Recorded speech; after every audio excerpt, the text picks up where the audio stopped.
Hello, Eagle Council. How y'all doing? I don't know how many times I've been here, but I was figuring it out on the drive over from the airport, that long drive from the St. Louis airport. And I've been coming to Eagle Council for 26 years. I've been coming since I was 7 years old. And I just want to tell you it's a great honor to be here, because I think the first time I came, and John, you may remember this, I came because Phyllis asked me. I was then at the Christian Coalition. We were going into the 1996 Republican Convention in San Diego, and there were forces throughout the party that were trying to remove our cherished pro-life plank from the Republican platform. And I came in and she asked me to talk about delegate selection and how to get people elected to the platform committee in every state and how to organize our whip system. And by the time we got to San Diego, it was my great honor and my privilege, one of the greatest of my career, to be able to work arm in arm with Phyllis Schlafly. As I said, I was then at the Christian Coalition, working with Eagle Council and other Eagle Forum and other organizations all over the country. We never released this number, but over 40% of the delegates on the floor of that convention were members of pro-life and pro-family organizations, members of those organizations. They weren't going to be able to touch that pro-life plank, and they weren't going to be able to ram down our throats a moderate pro-choice running mate. And when we got there, we realized, wait a minute, we've got to figure out a way to communicate on the floor of the convention, because when we got there, and you know, it's not that cell phones were new, but they were frankly relatively new compared to today. And when we all got to the convention, between all the metal and you know, being down in the bunker of a convention center with 10,000 cell phones, the cell phones didn't work. Fortunately, we figured that out before we got there, and I said to my team, I said, guys, by the time we get to San Diego, we need to have an electronic means to communicate that is not a cell phone, as we have whips in every state delegation, and then we were going to have regional whips on the floor of the convention to help drive the votes to defeat any attempt to water down the pro-life plank or to remove it. And my guys said, okay, we'll get on it. They were very bright, capable guys. After that, I didn't micromanage them. And I didn't know this until much later, but they literally flew to Motorola headquarters, and they got one of the earliest demos of what would later be the BlackBerry. And we were able to wirelessly communicate with every state delegation. We had a war room across the street in the headquarters, what was the headquarters for the Republican convention, which you may, those of you who were there, you may remember was actually connected to the convention center. We had all the votes lined up. We controlled the platform committee. And when the nominee of the Republican Party, Senator Bob Dole, who I adore, he's a dear friend of mine today, but when he's, and by the way, a very strong supporter of President Donald Trump, is Bob Dole. He was at the convention. Great American.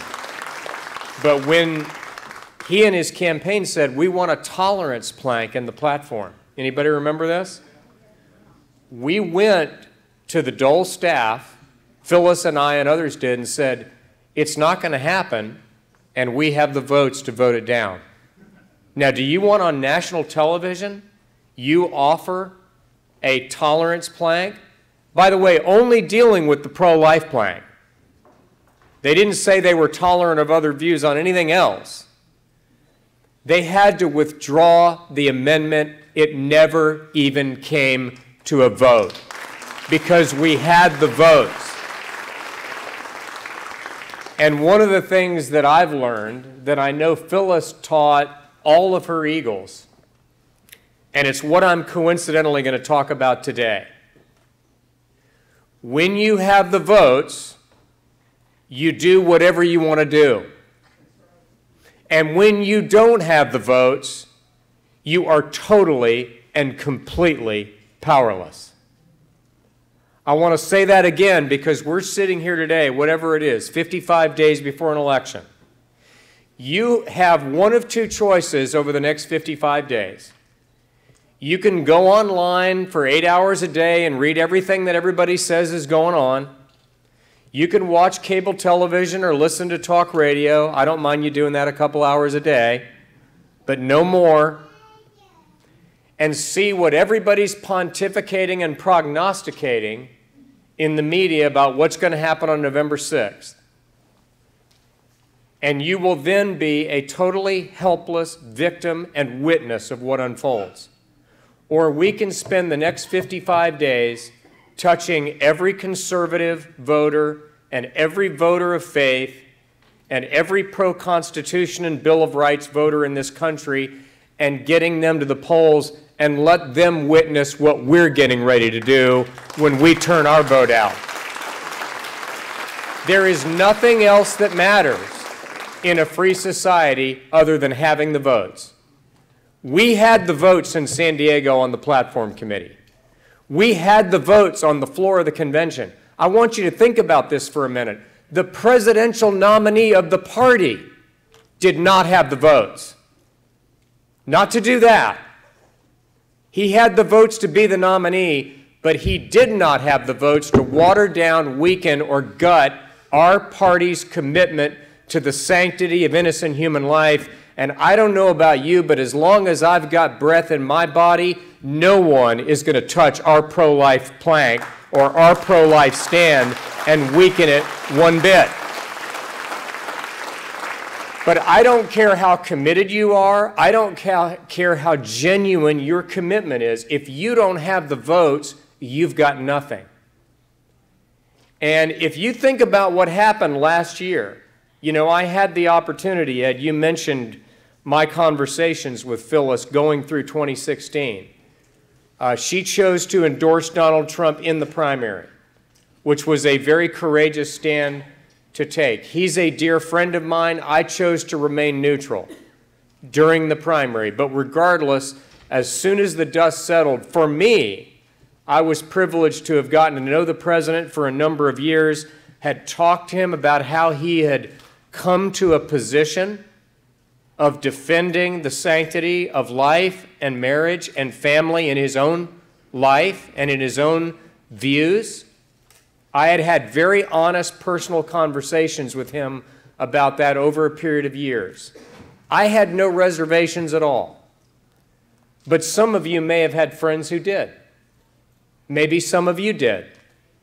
We had a decision to make.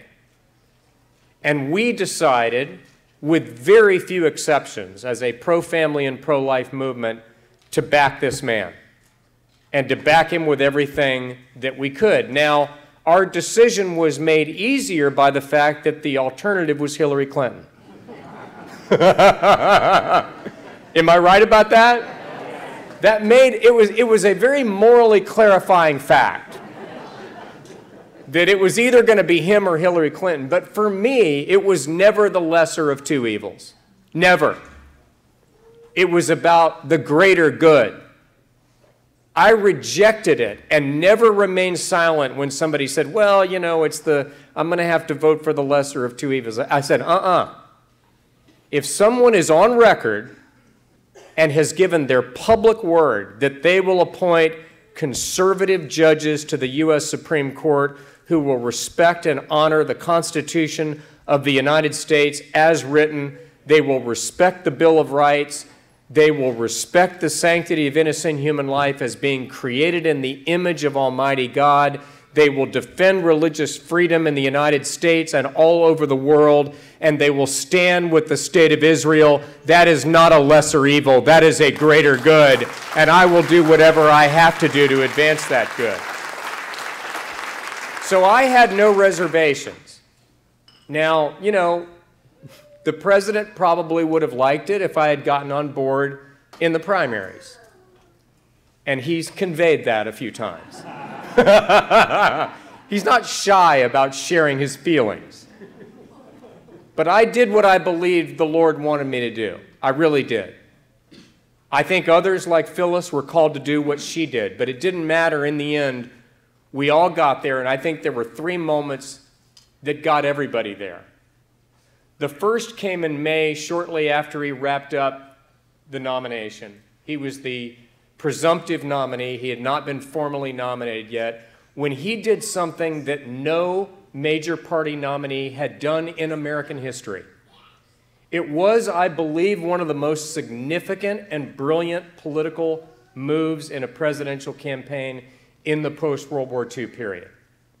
He didn't say, and keep in mind, this was the first time a presidential election had been held with a vacancy existing on election day on the highest court in the land in a century.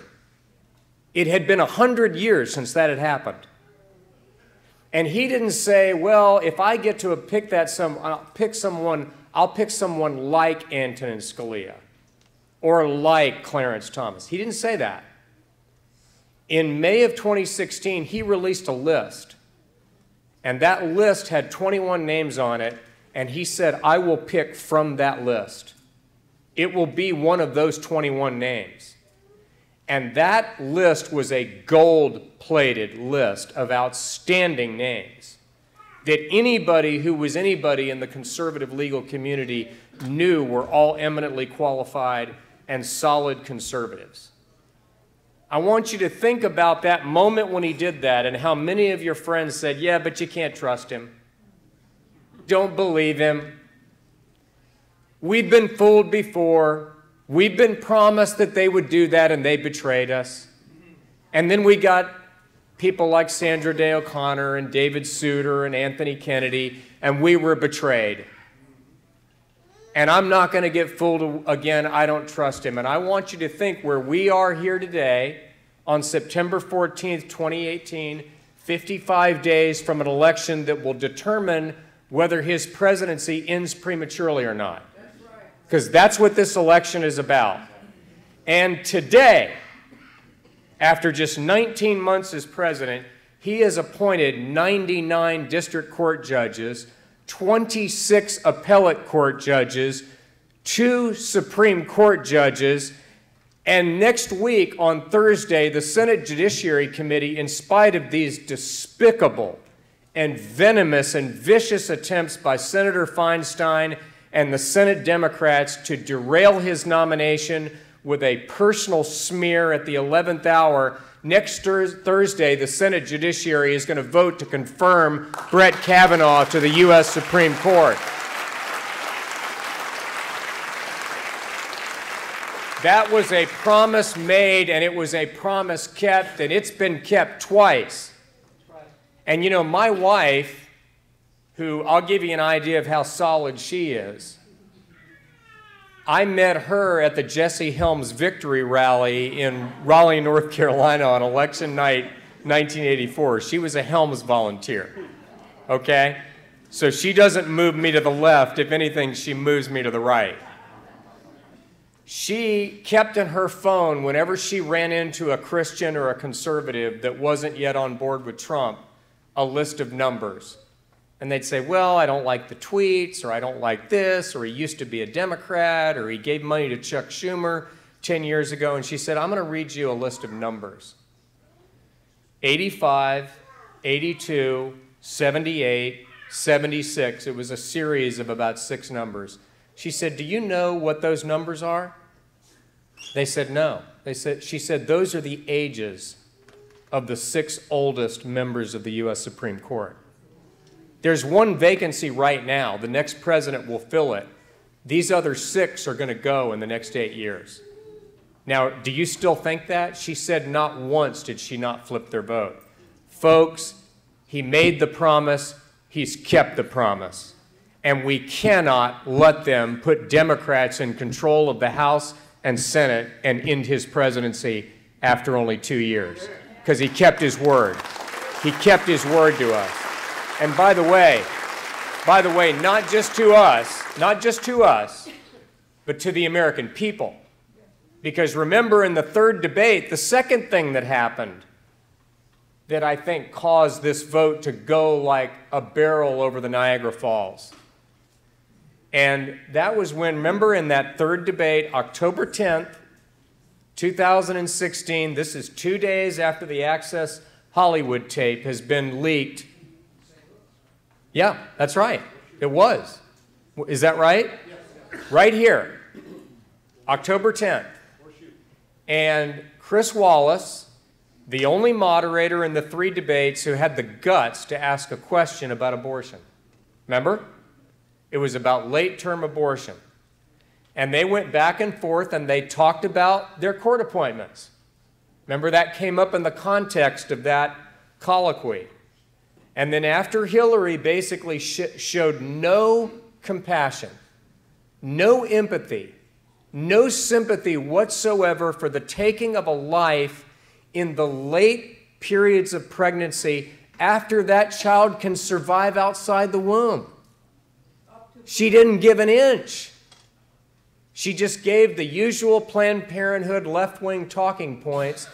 Donald Trump looked at Chris Wallace and then turned to her and pointed to her and he said, she just said that she's okay with ripping the baby from its mother's womb right before it is to be born.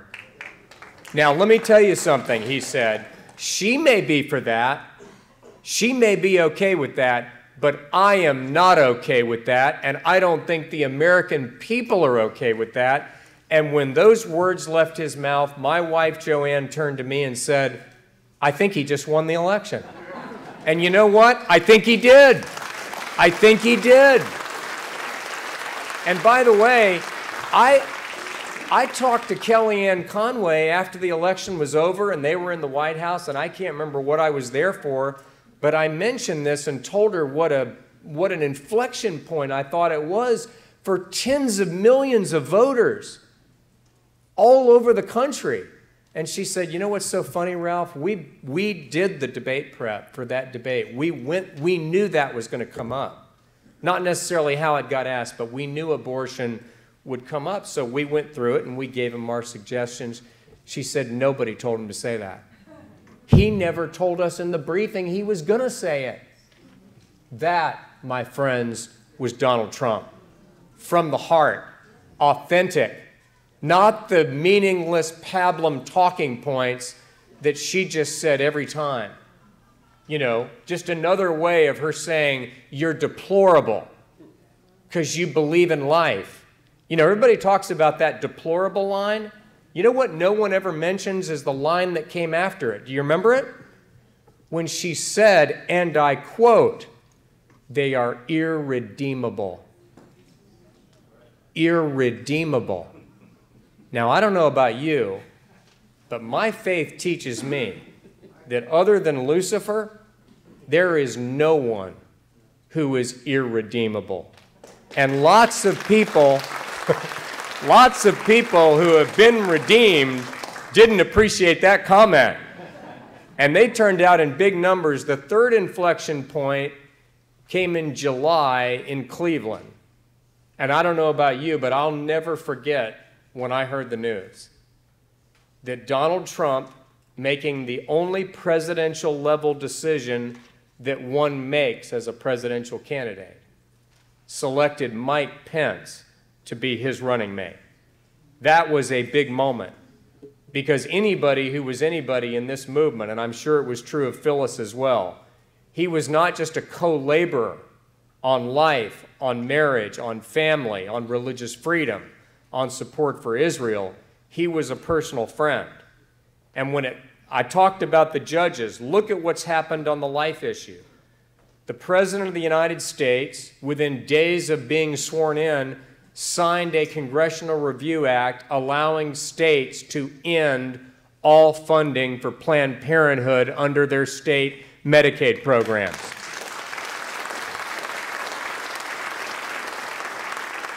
He reinstated Ronald Reagan's Mexico City policy, ending the promotion and funding of abortion and abortion referrals through United Nations and other foreign aid programs with U.S. taxpayer dollars. He ended all of the conscience mandates under Obamacare by executive order that had been used against the Priests for Life and Little Sisters of the Poor and Hobby Lobby and other Christian charities, colleges, ministries, and organizations forcing them to pay for medication that induced abortions, and he became the first president to ever address the March for Life by video hookup. This president became the first. Again, a promise made and a promise kept. So on judges, on life, on religious freedom, he has ended the enforcement of the Johnson Amendment, which has been used to harass, intimidate, and persecute America's conservative churches for decades. Most people don't know this, but the reason why it's called the Johnson Amendment is because Lyndon Johnson put it in there when he was Senate Majority Leader in 1954 because he was mad at an evangelist in Texas that was criticizing him on the radio. And so he wanted to stifle freedom of speech by churches and preachers from being able to criticize politicians. Well, my view is that our forebears, those who came before us, paid the ultimate price and bore the ultimate sacrifice, spilling their blood so that we might have the right to speak and preach and share the gospel and say what we want to say freely. And I, for one, am glad that we have a president that protects the First Amendment rights of churches and people of faith and all Americans to say what they want and not be silenced by the Internal Revenue Service.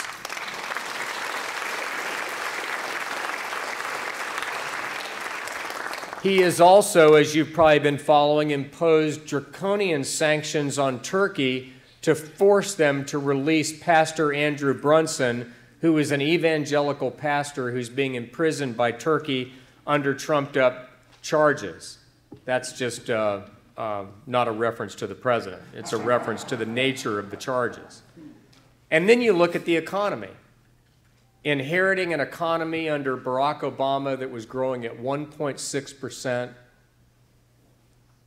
The final year that he was in office and averaged 1.9% for his entire presidency. He said that manufacturing jobs would never come back. We've gotten the Trump tax code cut and the rollback of all the Obama regulations, including many of the Obamacare regulations, the job-killing Obamacare regulations, the individual mandate. It's gone. It was repealed in the Trump tax cut. And what's the result? Since the president was elected, 4 million new jobs, 400,000 new manufacturing jobs, unemployment 3.9%. Did you know in the last 50 years, unemployment in the United States has been under 4% for 9 months out of the last 50 years. 4 of those 9 months have been under President Donald Trump. This economy is moving again, and we shouldn't go back. Now, that's the record after only 19 months. Only 19 months. Let me tell you what will happen if they get the majority.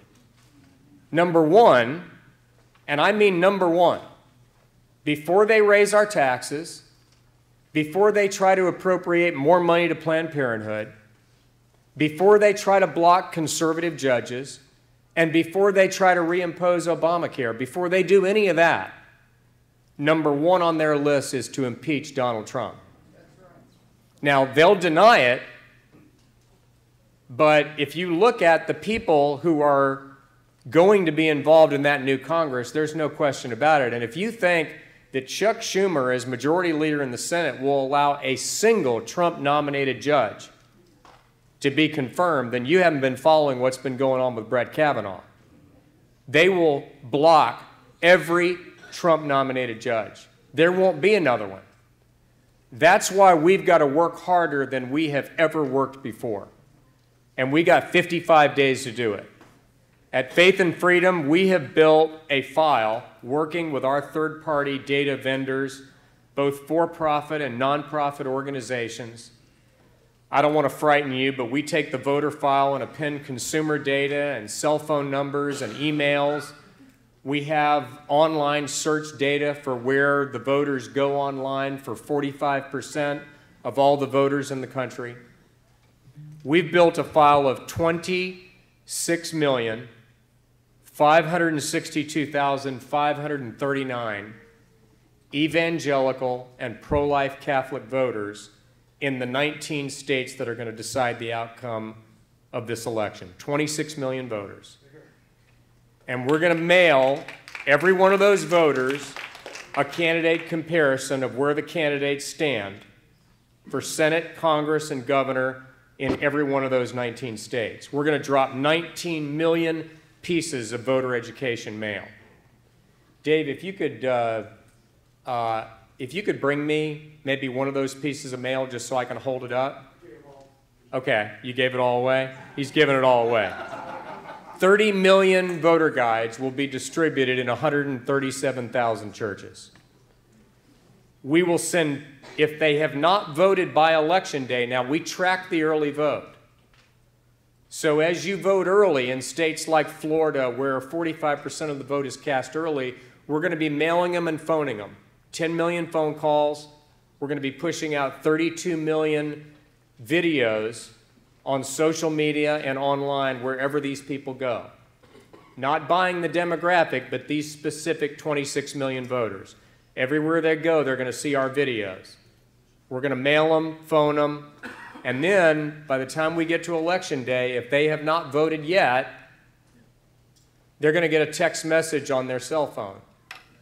And it's going to have a copy of one of our voter guides, an urge to vote, and then it's going to have a link to a mapping software that will take them directly to their polling location. All they have to do is hit the link. It will know their current location. They could be at a Starbucks. They could be at work. It doesn't matter. They hit the link, takes them right to their voting location. If they haven't voted in the final 6 hours, they get a phone call from us on their cell phone. And let me tell you what's going to happen. In North Dakota, in Missouri, in Montana, Indiana, Florida, Nevada, Arizona, Tennessee, now Texas, where they're trying to take out Ted Cruz. And by the way, they can forget it. In all those key Senate races and about 40 House races, we're going to turn out the biggest Christian vote that has been seen in a midterm election in modern political history. Now, in 2016, 27% of the entire vote were self-identified, born-again evangelical Christians. They voted 81% for Donald Trump. That's the highest share of that vote anyone has ever received, and they voted only 16% for Hillary Clinton. That's the lowest share anyone has ever received. Michael Dukakis got 17%. She beat it. She got 16. 9% of the vote was frequently mass-attending pro-life Catholics. They voted 2-1 for Trump.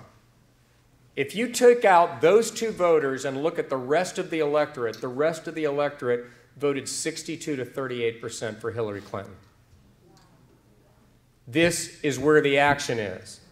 If you want to help us, see Dave, who's here. Dave, raise your hand. Dave Loudon with our organization is going to be here all weekend. See Ed, he knows how to get in touch with us.